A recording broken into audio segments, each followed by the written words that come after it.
Welcome back.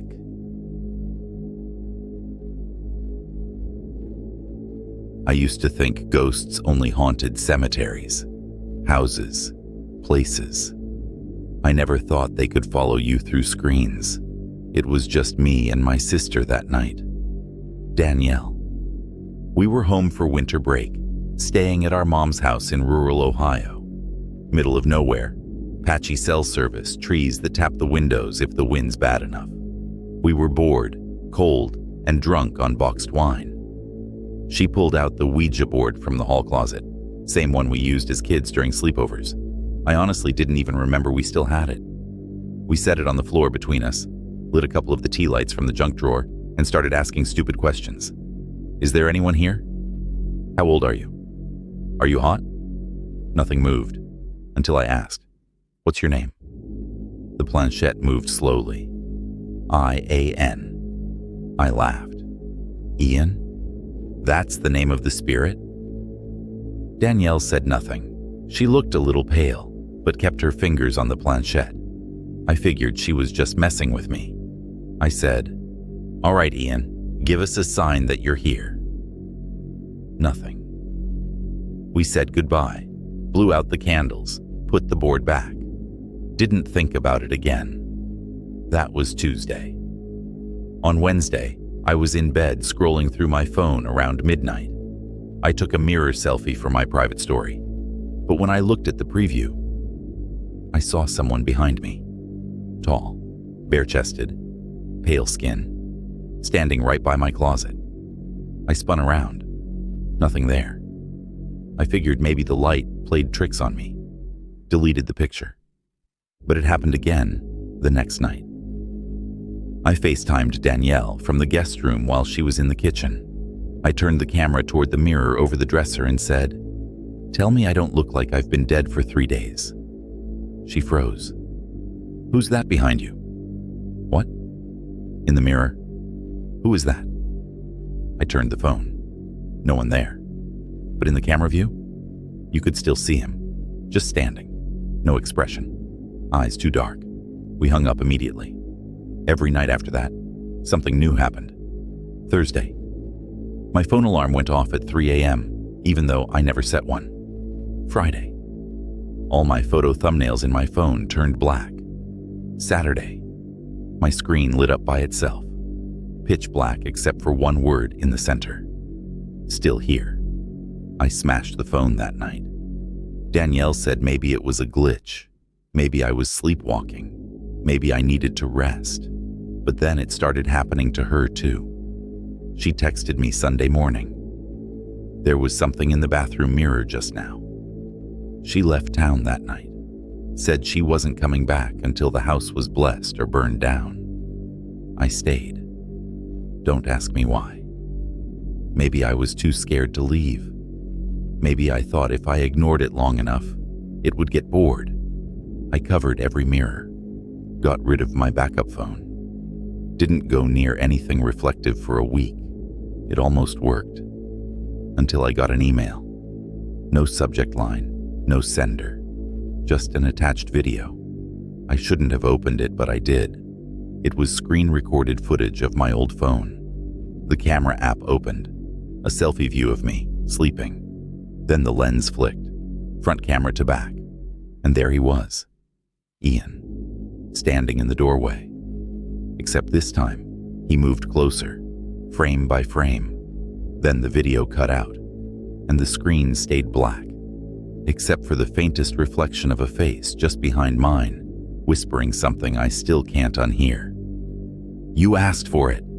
I screamed as loud as I could and ran to my mom's room crying. Over the course of 6 months, the instances only happened when I was home on breaks. But overall, they slowed down. Except one night recently when I was at school. On the window of my microwave, just as it went dark, I saw him again, smiling. If you're listening to this, please pray for me. I fear for my life.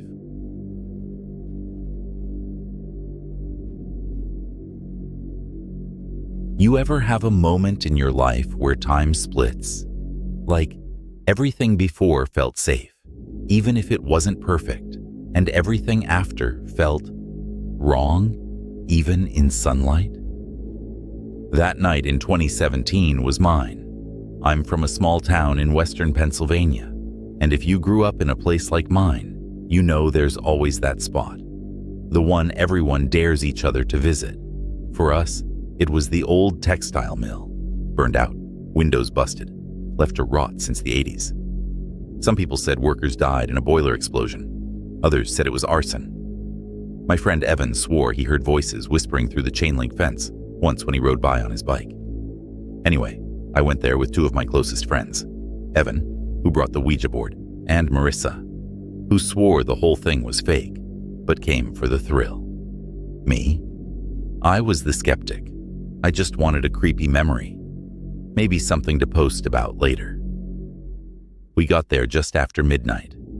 Marissa brought 3 tall candles in mason jars. Evan had the board in his backpack, the cheap kind you get off eBay with flimsy lettering. I remember we had to crawl under a sagging hole in the fence.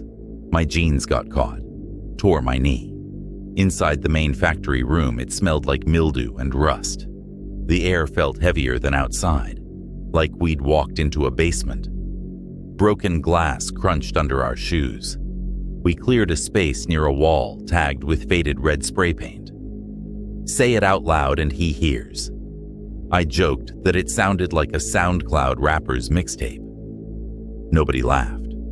We lit the candles, sat in a rough triangle around the board. Evan led. "Spirits of this place," he said. "We come with respect. If anyone lingers here, give us a sign." We all put our fingers on the planchette. Nothing happened for the first few minutes. Typical. Then it started spinning. Not spelling words, not moving letter by letter. It spun in tight, fast circles. Marissa pulled her hand away first. "I'm not doing that," she said, voice clipped. The board spelled out 2 words next, one after the other. "Stay still." The temperature dropped. I know people always say that, but I swear it wasn't in my head. I could see my breath, even though it was mid-September. My arms got goosebumps in seconds. And then from the far end of the room, where the shadows were deeper, we heard footsteps. Someone was walking toward us, in what sounded like heavy boots. We froze. The kind of froze where you are legit paralyzed by fear. I looked over at Marissa and she was staring straight ahead, unblinking. Evan whispered, "Don't move, don't say anything." The footsteps stopped just out of sight. Then the planchette spelled again, "One of you is mine." Evan looked up, dead serious. "End it. Say goodbye. Say goodbye right now." We said it together, hands shaking. "Goodbye." The planchette didn't move. We said it louder. It still didn't move. Then Marissa, who hadn't spoken in at least a minute, suddenly slammed her hand down on the board. "You can have him!" she screamed. Me and Evan both stared at her. "What the actual fuck?" I asked, standing up. She didn't respond. She was smiling, not in a funny way, in that empty-eyed, too wide kind of way you see in people who've been awake too long. I knew we needed to get out of there. On the way out, Marissa walked ahead of us. No flashlight, no hesitation, like she knew the layout. I had to whisper to Evan, "Did you hear what she said back there?" He just shook his head. "She's messing around." But she didn't stop messing around. She stopped being Marissa. The next day, she didn't answer texts. When we knocked on her apartment door, she opened it but didn't say anything.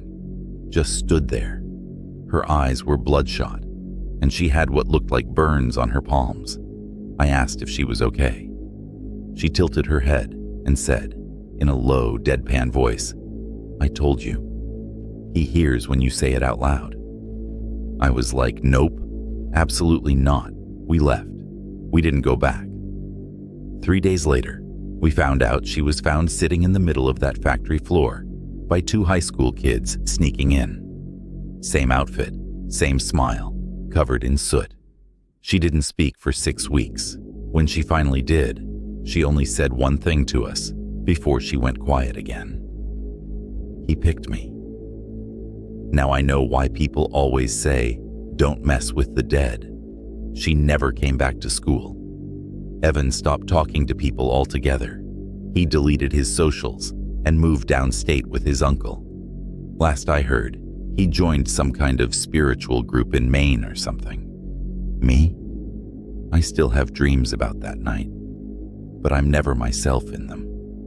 I'm always Marissa, sitting in the dark with someone walking toward me, and I can't move.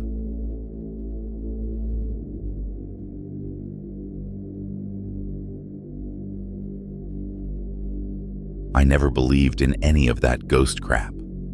Spirits, portals, the afterlife.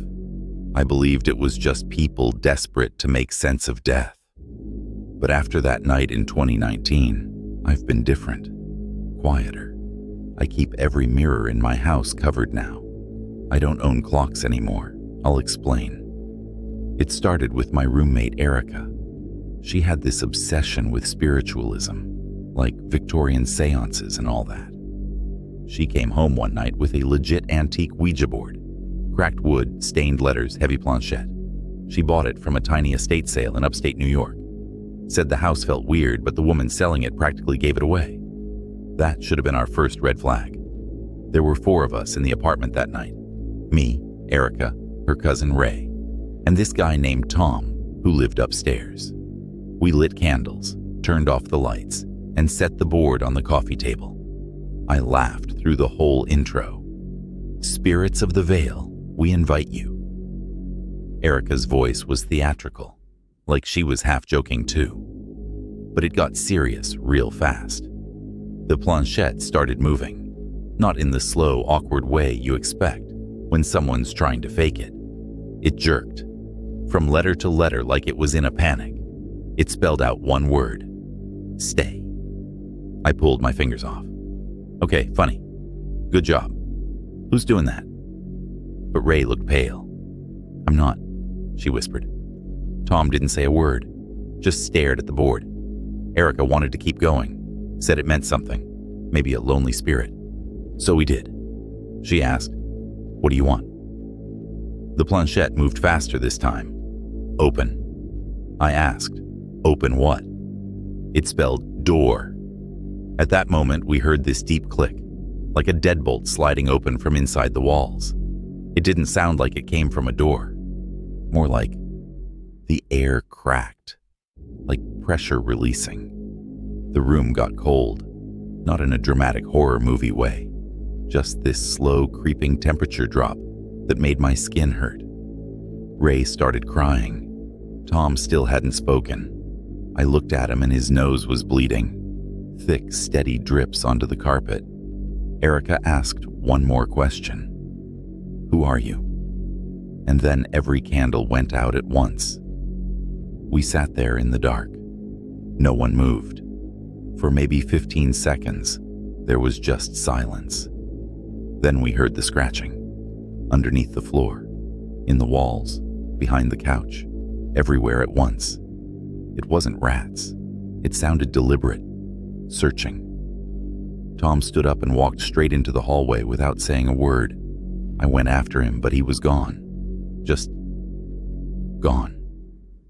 We tried calling him. His phone rang once, then stopped. Erica finally flipped the light switch. It worked. But the Ouija board, no joke, was gone. Just not there anymore. We searched the entire apartment. Nothing. The burn marks from the candles were still on the table, but the board vanished. We never found Tom. He didn't come home. His stuff stayed untouched for weeks, until his landlord packed it up. No police report went anywhere. It's like he stepped out of time. But here's the part that still messes me up. A few weeks later, Ray moved out. She said the scratching never stopped. I thought she was losing it, until one night, I was home alone. Around 2:17 a.m., I remember the time because I was watching some dumb cooking show. I heard the door to the coat closet unlock from the inside. I don't even have a lock on that door. I opened it, It was empty, but the floorboards were wet. That night, I had a dream, or maybe not a dream, of Tom, standing at the foot of my bed. His face was bruised and long, like time stretched it. He opened his mouth like he wanted to say something, but only black water came out. Then I woke up. Every single mirror in the apartment was cracked from the inside. That was 5 years ago. And every night since, at 2:13 a.m. exactly, I hear that same slow click from inside the walls. Something was opened that night. Something that doesn't care if you believe in it or not. And it never closed.